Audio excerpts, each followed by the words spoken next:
দাঁড়িয়ে আছি জগন্নাথ মন্দিরের দক্ষিণ দ্বারের পাশে সংকটমোচন হনুমান মন্দিরের সামনে। আসলে জগন্নাথ মন্দিরের 4টি প্রধান প্রবেশদ্বারেই রয়েছে মহাবীর হনুমানের 4টি মন্দির। দক্ষিণ দ্বারের হনুমানের বর্ণ কমলা অর্থাৎ বজরং। রামায়ণ অনুসারে সীতা মাতাকে সিঁদুর পরতে দেখে হনুমান তার কারণ জিজ্ঞাসা করেন।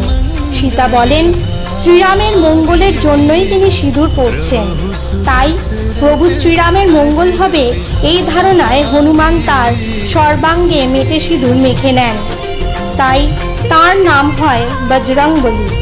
যদিও হনুমান চালিসা অনুসারে বজরংবলী নামের অর্থ বজ্রের মতো শক্তিশালী বা বজ্র যার অধীন।